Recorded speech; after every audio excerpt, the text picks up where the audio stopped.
ధన్యవాదాలు. ఎల్ఓపి గారు సార్, ప్రశ్నోత్తరాలలో తమరు ద్వారా నేను రిక్వెస్ట్ చేస్తుంది ఏంటంటే, ప్రశ్న వాళ్ళే వేస్తున్నారు, సమాధానానికి వచ్చి ప్రశ్నకి ఆన్సర్ కాకుండా గత స్మృతుల్ని వాళ్ళ గొప్పల్ని వాళ్ళ తాలూకా వీళ్ళని లేనివన్నీ ఫ్యాబ్రికేట్ చేస్తూ చెప్పుకొస్తున్నారు. అధ్యక్ష, సూటిగా ప్రశ్న అడుగుతున్నాము. సూటిగా మీరు పోలవరం ఎత్తుని తగ్గిస్తున్నారా లేదా, తగ్గిస్తారా లేదా అడుగుతున్నప్పుడు దానికి సమాధానం చెప్పలేదు కదా అధ్యక్ష. దాని వాళ్ళు ఏం చెప్తారు? 20 వినండి మరి చెప్తుంది. మీరు చెప్పిన సమాధానం మీరు చెప్పిన సమాధానమే. నేనేమి ఫ్యాబ్రికేట్ చేయట్లేదు. I'm not fabricating any issue. I'm not fabricating any issue. Me road వచ్చిన మాట రికార్డులో చూసుకోండి. నేనేమైనా కూర్చొని మరి చెప్తాను. కూర్చొని మాట్లాడేయండి మంత్రి గారు. చెప్పండి, కూర్చోండి. మంత్రి గారు మాట్లాడేయండి. మీరు మాట్లాడేయండి. ఎల్ఓపి గారు చేరి చెప్పండి. మీరు వాళ్ళతో కాదు మాట్లాడండి. ఆయన చెప్పింది ఏంటి సార్? 22వ సంవత్సరంలో ఫస్ట్ ఫేజ్ లోకి ఆ డబ్బులు రిలీజ్ చేయమని చెప్పి అప్పుడు ప్రభుత్వం ఆదిత్య దాస్ గారు సెక్రటరీగా ఉంటూ లేఖ రాశారని చెప్పారు. ఎస్, ఆ డబ్బు ఇవ్వండి, ఇది దాని తర్వాత అది కంటిన్యూ అవుతుంది అని చెప్పారు. ఇప్పుడు మేము అడుగుతుంది స్టేట్ కోసం ఈ ప్రభుత్వం కేంద్ర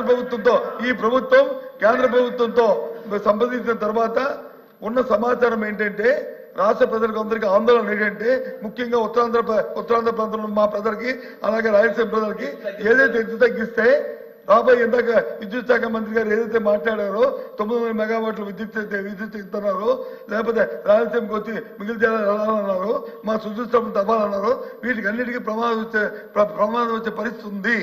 కాబట్టి తగ్గిస్తున్నారా లేదా? తగ్గిందని చెప్పండి. Yes, record, fine, no issue. అదే ఆ మాట చెప్పండి. అంతే మేము అడుగుతుంది స్ట్రైట్ కోసం. అంతేగాని దానికి ఉపద్ఘాతాలు మా చరిత్రది సార్. పోలవరం అంటే స్వర్గీయ రాజశేఖర రెడ్డి గారు జ్ఞాపకం వస్తారు. నేను వెళ్ళాను దానికి ఫౌండేషన్ చేసినప్పుడు ఐఎమ్ ది మ్యాన్. మా అద్భుతమైన కార్యక్రమంలో నాకు పలిన అవకాశం భగవంతుడు నాకు ఇచ్చాడు. మేము మార్చారు రైట్. వీళ్ళు వచ్చి ఏం చెప్తారు సార్ వీళ్ళు? అయినా దానికి వెళ్ళట్లేదు. ఆ గొప్పలు మేము చెప్పుకోలేదు. కానీ ఇవాళ సూటిగా ప్రభుత్వం ఎత్తు తగ్గిస్తుందా, ప్రభుత్వం తగ్గించట్లేదా? సమాధానం చెప్పండి మంత్రి గారు.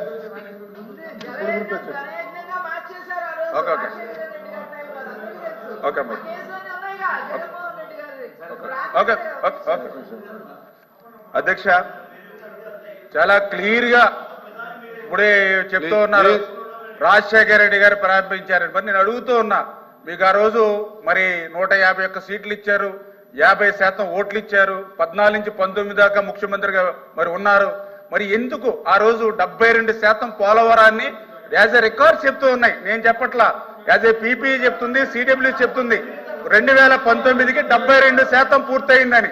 మరి 72% పూర్తయినటువంటి ప్రాజెక్టుని మళ్ళీ అదే రికార్డ్ చెప్తున్నాయి. 19-24 మధ్య కేవలం 2% మాత్రమే పూర్తయ్యాయని. మరి ఎందుకు 5 సంవత్సరాల అవకాశం ఇస్తే ఎందుకు చేయలేదు అధ్యక్ష? వాళ్ళు ఎవరైతే నీటిపారుదల శాఖ మంత్రులు, నేను కూడా ఎమ్మెల్యేగా ఉన్నాను అధ్యక్ష, ఆ రోజునటువంటి 2 మంత్రులు కూడా చెప్పారు. ఒకళ్ళు చెప్పారు, ఒక మంత్రి ఏది 50% ఫుల్ పెర్సెంట్ అని ఆయన భాషలో ఆయన ఒక మంత్రి చెప్పాడు. అది ఇంకొక మంత్రి చెప్పాడు. ఈ పోలవరం ప్రాజెక్ట్ ఎవరికీ అర్థం కాదు, ఎందుకంటే నాకే అర్థం కాలేదు కాబట్టి ఇది ఎప్పుడు పూర్తవుతుందో తెలియదని ఇంకో మంత్రి చెప్పాడు అధ్యక్ష. వీళ్ళకి 5 సంవత్సరాలు అధికారం ఇస్తే వీళ్ళు చెప్పింది అదే అధ్యక్ష. కానీ ఈ రోజు చాలా క్లియర్ గా మళ్ళీ నేను బొత్స సత్యనారాయణ గారు కూడా చెప్తూ ఉన్నాం, గత మీటింగ్ లో కూడా చెప్పాం, మళ్ళీ చెప్తూ ఉన్నా. చంద్రబాబు నాయుడు గారి స్కీము నదుల అనుసంధానం. ఆ నదుల అనుసంధానం అవ్వాలనంటే ఖచ్చితంగా పోలవరం అనేది ప్లస్ 45.72 మీటర్స్ కే పోలవరం నిర్మాణం పూర్తవుతుంది. ఆ ప్లస్ 45.72కి పోలవరం నిర్మాణం పూర్తి చేసి ఆ గోదావరి జలాలు వాళ్ళ మరి ప్రభుత్వం ఇవ్వలేకపోయినా ఉత్తరాంధ్రకు మేము నీళ్లు తీసుకెళ్లిస్తాం. అదేవిధంగా వాళ్ళ రాయలసీమకు కూడా మేము నీళ్లు ఇస్తామని చెప్పి మీ ద్వారా తెలియజేస్తున్నాం అధ్యక్ష.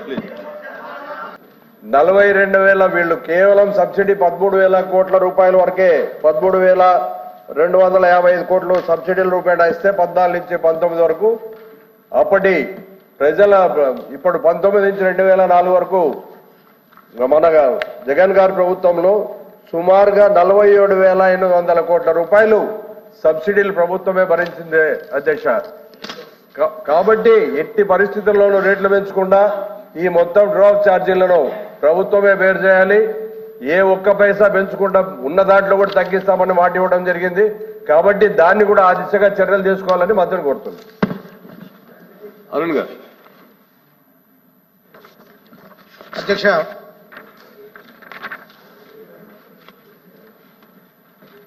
ఎన్నికల హామీలో ఎటువంటి విద్యుత్ ఛార్జీలు పెంచమని చెప్పి పదే పదే తెలుగుదేశం పార్టీ వారు అనేక విధాలుగా ప్రచారం చేశారు అధ్యక్ష. ఇప్పుడు వచ్చి ట్రూ అప్ ఛార్జెస్ అని చెప్పి మాట్లాడతారు అధ్యక్ష. ట్రూ అప్తో పాటు మళ్ళీ అడ్జస్ట్మెంట్ ఛార్జెస్ అని చెప్పి గంటకి ఒక ఛార్జ్ చెప్పినా ఛార్జ్ చేస్తారు అధ్యక్ష. టైమ్ ఆఫ్ డే టారిఫ్ అని చెప్పి కొత్తగా పెట్టారు అధ్యక్ష. పగలు ఇంత ఛార్జు, ఈవినింగ్ ఇంత ఛార్జు, పీక్ అవర్స్లో ఒక charge, off peak hours charge అని చెప్పి పెట్టారు అధ్యక్ష. అధ్యక్ష, ఒకప్పుడు ఈ ఛార్జెస్ హెచ్టీకి ఉండేది అధ్యక్ష, హై టెన్షన్కి ఉండేది. ఇప్పుడు లో టెన్షన్ కూడా తీసుకొచ్చారు అధ్యక్ష. అధ్యక్ష, మీ ద్వారా ప్రభుత్వాన్ని అడుగుతున్నాను అధ్యక్ష, మీరు ఇచ్చిన మాట ఏంటి, ఇప్పుడు మీరు చేస్తుంది ఏంటి? మీరు ఇదే పార్టీ అంతకుముందు మళ్ళీ మాట్లాడితే ఏమంటారు అధ్యక్ష, మళ్ళీ అదానీ సెకి ఒప్పందం రద్దు, హైకోర్టుకి వెళ్ళటం ఇవన్నీ చెప్తారు అధ్యక్ష. మళ్ళీ పవర్లోకి వచ్చిన తర్వాత అదానీ మాట్లాడరు, సెకి మాట్లాడరు, మళ్ళీ ట్రూ అప్ మాట్లాడతారు, మళ్ళీ అడ్జస్ట్మెంట్ ఛార్జెస్ మాట్లాడతారు. నా ప్రశ్న ఏంటి అధ్యక్షగా, టారిఫ్ ఛార్జీలు, అదేవిధంగా adjustment charges, true up charges మీరు పెంచుతున్నారా? పెంచుతుంటే మీరు మాట తప్పినట్టు కాదా అనేది నేను నా ప్రశ్న అధ్యక్ష. థ్యాంక్ యూ అధ్యక్ష. జయబాబు గారు.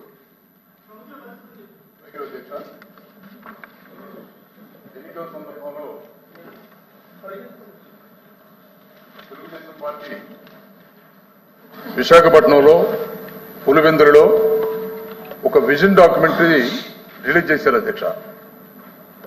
ఆ డాక్యుమెంటరీలో చాలా స్పష్టంగా చెప్పారు, ప్రభుత్వం అధికారంలోకి వస్తే విద్యుత్ ఛార్జీలు ₹1 కూడా పెంచబోము, గాలి ద్వారా వాటర్ ద్వారా విద్యుత్తుని ఉత్పత్తి చేసి మీ ఇంట్లోనే మీరు విద్యుత్తుని ఉత్పత్తి చేసే విధంగా ప్రభుత్వం ప్రణాళికలు చేస్తుందని చాలా స్పష్టంగా రాష్ట్రమంతా తిరిగి చంద్రబాబు నాయుడు గారు ప్రచారం చేశారు అధ్యక్ష. అది ఎన్నికల హామీ. అది అధికారంలోకి వచ్చిన తర్వాత ఇప్పటికీ 2 సార్లు ట్రూ అప్ ఛార్జీల పేర రాష్ట్రంలో ప్రజానీకమైన 15,000 కోట్ల పైచిలకు అధికమైనటువంటి భారాన్ని మోపుతున్నారు అధ్యక్ష. ఎన్నికల సందర్భంలో మీరు ఇచ్చినటువంటి హామీ ఏమిటి? ఎన్నికలు అయిపోయిన వెంటనే అధికారంలోకి వచ్చిన తర్వాత ఇచ్చిన మాట విస్మరించి రాష్ట్ర ప్రజానీకమైన ఇలాంటి భారం మోపడం ఎంతవరకు సమంజసం? మీరు ఇచ్చినటువంటి మాట మీద మీరు నిలబడుతున్నారా లేదా రాష్ట్ర ప్రజానీకమైన ఎందుకు ఇంత భారం వేస్తున్నారు? దీనికి సమాధానం చెప్పాల్సినటువంటి బాధ్యత ప్రభుత్వమైన ఉంది అధ్యక్ష. థ్యాంక్ యూ అధ్యక్ష. మినిస్టర్ గారు.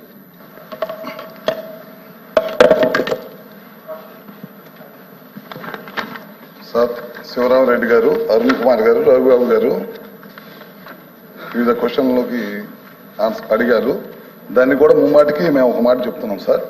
విద్యుత్ ఛార్జీలు ఈ ప్రభుత్వం పెంచబోదు, ఈ ప్రభుత్వం దానికి కట్టుబడి ఉంది. మీరు పదే పదే సత్యదూరమైన మాటలు చెప్పి ప్రజల్ని మేమేదో విద్యుత్ ఛార్జీలు పెంచామనే సత్యదూరమైన మాటలు ప్రజల్లోకి తీసుకెళ్లే ప్రయత్నం గత కౌన్సిల్లో కూడా చేశారు, మళ్ళీ ఇప్పుడు చేశారు. ప్రపంచంలో ఎక్కడ లేని విధంగా వీళ్ళు పెంచిన విద్యుత్ ఛార్జీలకి వీళ్ళే ధర్నాకి పిలుపునివ్వటం,